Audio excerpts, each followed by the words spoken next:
ओम सहजात्म स्वरूप परम गुरु शुद्ध चैतन्य स्वामी ने नमः।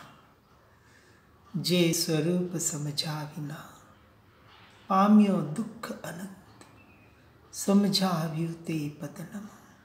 श्री सद्गुरु भगवंत।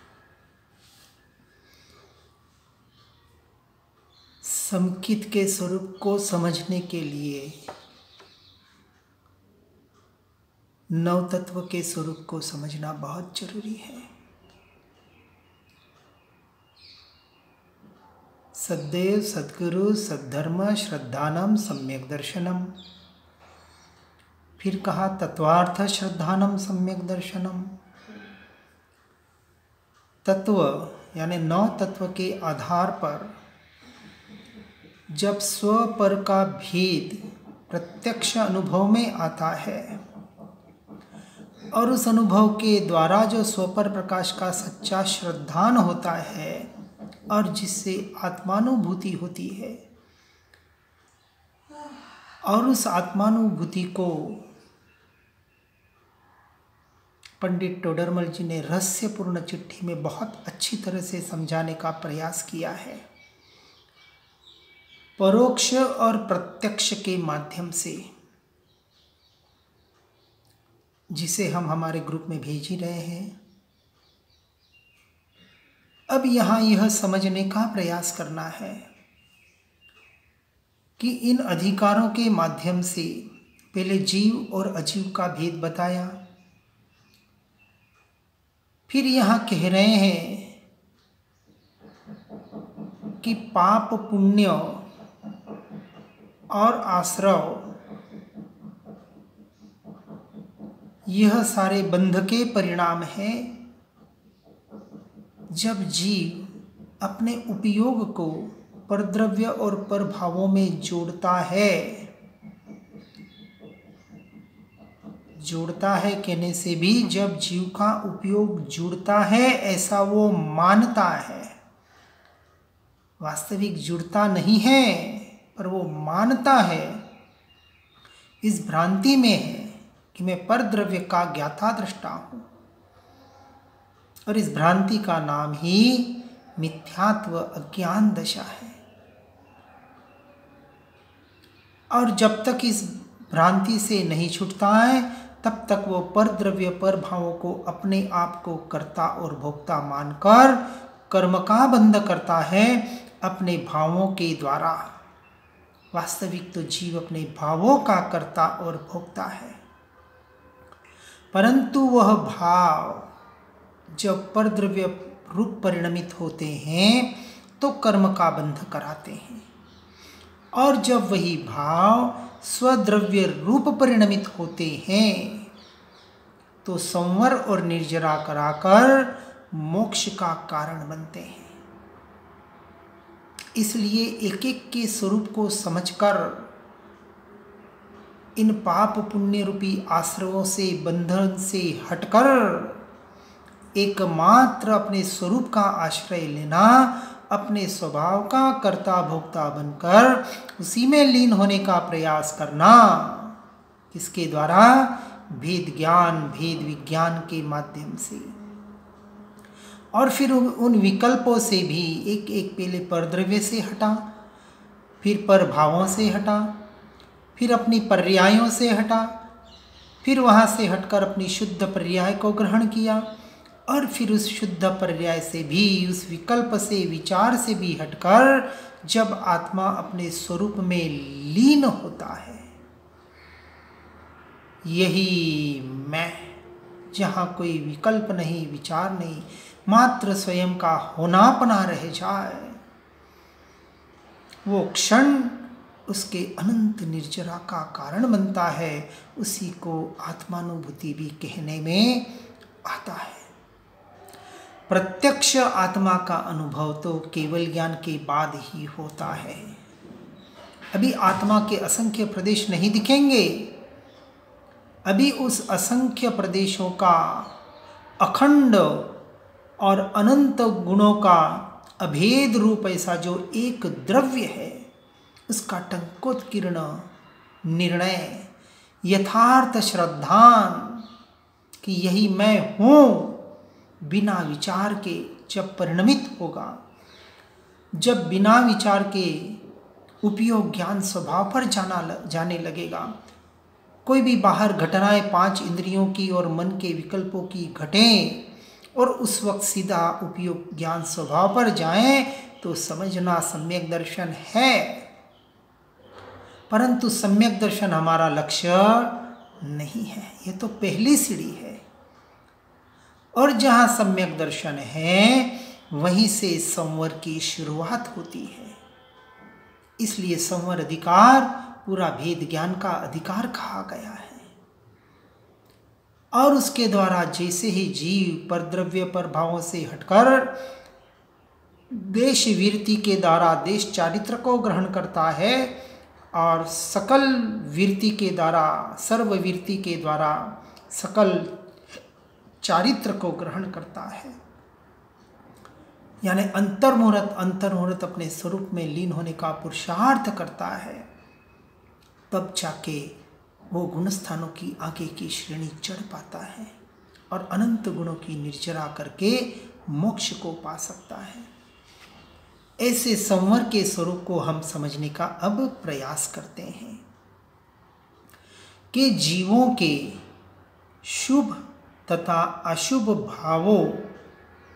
भाव किस तरह से अटकाने, इसको बताने का जो अधिकार है, यह जो स्वरूप है, इसी का नाम संवर का स्वरूप व्यवहार की अपेक्षा से कहा जाता है। और इसलिए यहाँ कह रहे हैं गाथा 181 में, उपयोग मां उपयोग को उपयोग नहीं क्रोधादि मां, छे क्रोध क्रोध महीज निश्चय क्रोध नहीं उपयोग मां। अर्थात जब परद्रव्यों के निमित्त से जीव पररूप परिणमित होता है, यानी क्रोध मान माया लोभ रूप परिणमित होता है, उस वक्त निरंतर भेद ज्ञान और भेद विज्ञान के द्वारा जीव को वहां जब जागृति रहने लग जाए कि यह क्रोधादि मेरा स्वरूप नहीं है, और वहां से दृष्टि हटाकर जब अपने उपयोग में स्थिर करने का प्रयास और पुरुषार्थ करता है, यानी ज्ञान को ज्ञान में स्थिर करने का पुरुषार्थ करते करते जब अपने उपयोग को ज्ञान स्वभाव के द्वारा ज्ञायक भाव में स्थिर करता है, उस वक्त उसकी मान्यता में होता है कि मेरा उपयोग तो मेरे उपयोग में ही है, मैं अपने में ही हूँ और मैं क्रोधादि में मेरा उपयोग कभी गया नहीं, जा सकता नहीं, क्योंकि क्रोध में है और उपयोग में है। उपयोग में निश्चय से क्रोध कभी आया नहीं, आ सकता नहीं, स्पर्शा तक नहीं, ऐसा अस्पर्शी अबद्ध, ऐसा यह भाव, ऐसे यह विभाव जो परद्रव्य के निमित्त से होते हैं। इस टंकोत्कीर्ण निर्णय का, इस टंकोत्कीर्ण श्रद्धान का नाम ही सम्यक दर्शन है, और यह श्रद्धान ही वास्तविक संवर का सच्चा स्वरूप है। और यह सम्यक दर्शन जब ज्ञान स्वभाव की स्थिरता कराता है और यह ज्ञान स्वभाव अपने उस ज्ञायक भाव में लीन होता है, त्रिकाली ध्रुव तत्व में यही मैं, उस वक्त क्षण भर के लिए वह सम्यक चारित्र में आता है। और इस रत्नत्रय की एक रूपता का नाम समकित है, यही समकित का सच्चा स्वरूप है। यहाँ से सच्ची अनंत गुणा निर्जरा शुरू होती है। पहले संवर होगा, फिर निर्जरा अधिकार हम समझेंगे। तो उपयोग है, क्रोधादि में है, ऐसा टंकोत्कीर्ण श्रद्धान भेद ज्ञान भेद विज्ञान के आधार पर उस जीव को होता है। उदाहरण के तौर से गाथा 184 में कहते हैं कि जैसे सुवर्ण अग्नि से तप्त होते हुए भी अपने सुवर्णपने को छोड़ता नहीं है। जब सोने में कोई अशुद्धि मिली हुई होती है और उसमें से शुद्ध सोना निकालना होता है तो उस सोने को तपाया जाता है। तपते हुए भी सोना उस अग्नि से तप्त होकर अपना सुवर्णपना नहीं छोड़ता है और शुद्ध सोना हमें प्राप्त होता है उस अग्नि में तपने के बाद। उसी तरह ज्ञानी कर्म के उदय में तप्त होते हुए भी, क्योंकि ज्ञानियों के भी कर्मों का परिणमन तो हो रहा है, अभी तो सिर्फ अपनी आत्मा का निर्णय हुआ है, श्रद्धान हुआ है। यह चौथे गुण स्थानक में समकित की प्राप्ति होती है और पांचवें और छठे में उसके कालावधि का यानी शुद्धोपयोग के कालावधि का काल बढ़ते जाता है, उसकी अवधि बढ़ती है। इस तरह से सम्यक चारित्र का बढ़ना व्यवहार से कहा जाता है।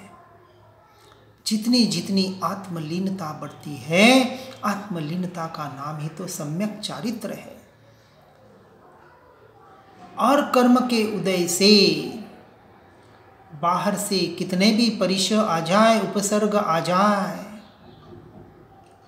फिर भी ज्ञानी अपने ज्ञानपने को, अपने ज्ञान स्वभाव को छोड़ते नहीं हैं, उसे ही पकड़ के रखते हैं। यही हमारी साधना और आराधना है और इसी को निरंतर आगे बढ़ाने का हमें प्रयास और पुरुषार्थ करना है। इसलिए कह रहे हैं ज्ञानी और अज्ञानी में क्या भेद है, तो कह रहे हैं जे शुद्ध जाने आत्मने ते शुद्ध आत्मज मेळवे, अणशुद्ध जाने आत्मने अणशुद्ध आत्मज ते लहे। यानी कर्मों के उदय के परिणमन के काल में भी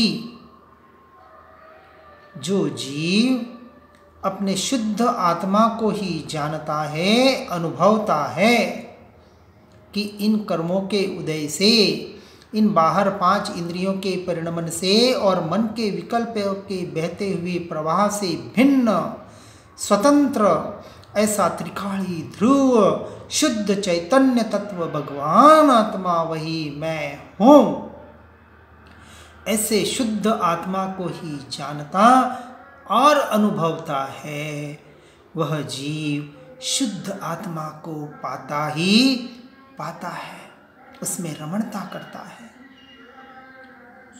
और जो इस तत्व का स्वीकार नहीं कर रहा है और बाहर से सिर्फ और सिर्फ परिचय, उपसर्ग, कष्टों को सहन करने को धर्म मान रहा है, उपवास आदि भूखे रहने को धर्म मान रहा है, बाहर की सिर्फ क्रियाओं को, आहार विहार निहार को ही धर्म मान रहा है, मात्र जैना के नाम पर जीवों को बचाने को ही धर्म मान रहा है, यानी जो धर्म के नाम पर भी सिर्फ और सिर्फ पुण्य में अटक रहा है। अटकने की बात बता रहे हैं, पुण्य छोड़ने की बात नहीं कह रहे हैं, बात समझना है। बाहर शुभ राग होते हैं, शुभ राग नहीं तो क्या अशुभ राग होंगे? अशुभ रागों से तो छूटने का निरंतर प्रयास होता है, परंतु शुभ राग भी हेय मानते हुए उनके द्वारा उनको साधन बनाकर निरंतर अपने शुद्ध स्वभाव में स्थिर होने का जो पुरुषार्थ करते हैं वही शुद्ध आत्मा को अनुभवन कर सकते हैं। लेकिन बाहर सब कुछ कर रहे हैं, यम नियम पालन कर रहे हैं, सब कुछ कर रहे हैं, लेकिन शुद्ध आत्मा में लीन होने का प्रयास और पुरुषार्थ नहीं कर रहे हैं, वह अशुद्ध आत्मा को जानने वाले व्यवहार की अपेक्षा से ऐसे अज्ञानी जीवों को अशुद्ध आत्मा का परिणमन कहा जाता है। जो अशुद्ध भावों में है, यानी अशुभ भाव और शुभ भाव दोनों को अशुद्ध भाव कहने में आता है। और जो अशुद्ध भावों में जिनका परिणमन हो रहा है वह अशुद्ध आत्मा को जान रहे हैं और अशुद्ध आत्मा को ही अनुभव कर रहे हैं, और ऐसे जीव अशुद्ध आत्मा को ही पाते हैं। यानी सिर्फ और सिर्फ पुण्य का ढगला बांधकर अनंत 84 के चक्कर में ही भटकने वाले होते हैं। इसलिए इस बात को गहराई से समझना है। जो भी हम क्रिया करते हैं, क्रिया तो शुभ की होगी, और अपने गुणस्थान के अनुसार स्वाध्याय सत्संग के द्वारा, निरंतर भेद ज्ञान भेद विज्ञान के द्वारा अब बाहर को परिशह को भी सहन करेंगे। लेकिन किस लिए? अपनी आत्मरमणता के लिए, भेद ज्ञान का अभ्यास बढ़ाने के लिए। ठंड लग रही है तो जहां तक उड़ने का भाव आता है उसे समझना है कि हमारे अभी पुरुषार्थ की कमजोरी है। जितना सहन कर सकते हैं उतना सहन करने का हमें प्रयास करना ही पड़ेगा। किस लिए? सहन करने का नाम धर्म नहीं है। बिना चप्पल के, बिना कुछ नंगे पांव चलना, 4 हाथ जमीन देख के चलना, सर्दी गर्मी को सहन करना, लाइट पंखे का वापर न करना, स्नान आदि न करना, इत्यादि जो बाहर जो परिशह सहन किए जाते हैं वह सिर्फ और सिर्फ आत्मरमणता के लक्ष्य से हो तो संवर के कारण बनते हैं, अन्यथा मात्र पुण्य बंध का कारण बनकर संसार में भटकाने वाले होते हैं। जो जीव सम्यक दर्शन का प्रयास कर रहे हैं, आत्मलीनता का प्रयास कर रहे हैं, उन्हें भी इस प्रकार से बाहर से परिशह को सहन करने का अभ्यास स्वाध्याय और सत्संग के साथ साथ करना बहुत जरूरी है।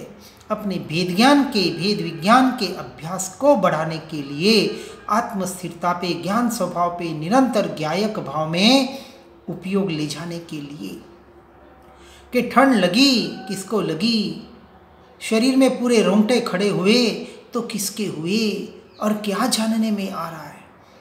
ठंड और रोंगटे जानने में आ रहे हैं तो उपयोग बाहर है, और उसी वक्त ज्ञान स्वभाव जानने में आ रहा है तो समझना उपयोग ज्ञान स्वभाव में स्थिर हो रहा है। अभी भले बुद्धि के लेवल पे हो, धीरे धीरे अभ्यास होते होते सहज ही हो जाएगा। निरंतर अभ्यास की जरूरत है। यही संवर का प्रायोगिक अभ्यास है, और ऐसे प्रयोग किए बगैर सिर्फ पढ़ने सुनने से काम नहीं चलेगा। जीवन में प्रयोगों को अपनाना पड़ेगा। देहाध्यास छोड़ने के, देहात्म बुद्धि छोड़ने के भी प्रयोग साथ साथ में करने पड़ेंगे। यदि आप अभी भूखा नहीं रह पा रहे हैं तो भूखे रहें, और भूख लगेगी तब अभ्यास करें किसका? भेद विज्ञान का। कि भूख किसे लगी? पेट को लगी, शरीर को लगी। 5 इंद्रियों के जो विषय हैं उन विषयों से हटते हुए भेद ज्ञान और भेद विज्ञान के द्वारा ज्ञान स्वभाव से ज्ञायक भाव की ओर आने का निरंतर प्रयास और पुरुषार्थ करना, इसी का नाम जानन क्रिया, संवर क्रिया, ज्ञप्ति क्रिया इस अधिकार में बताया जाता है। इसलिए इस बात को सही तरीके से समझना है और इसी को आगे समझाने का निरंतर प्रयास संवर अधिकार के द्वारा किया जाएगा। इसलिए आगे जो भी संवर के लिए प्रयास कर रहे हैं, जिन्हें अपने जीवन में कर्मों आते हुए कर्मों को रोकना है, उनको भेद विज्ञान के द्वारा निरंतर अपने स्वरूप प्रवणता का ही अभ्यास करना ही पड़ेगा। इसके अलावा और कोई दूसरा रास्ता नहीं है। इसलिए व्यवहार और निश्चय को यथार्थ से समझकर निरंतर निश्चय के लक्ष्य का व्यवहार करते हुए हर जीव आगे बढ़ने का मोक्ष मार्ग में प्रयास करे। इसी भावना के साथ ओम नमः सिद्धम। नित्यानंद निजानंद है, ब्रह्मानंद ब्रह्मात्मा, कोटि कोटि वंदन करूं, चैतन्य नित्य निज आत्मा। जिन वाणी के ज्ञान से सूझे लोकालो, सो वाणी मस्तक नमो सदा देत हूँ धो।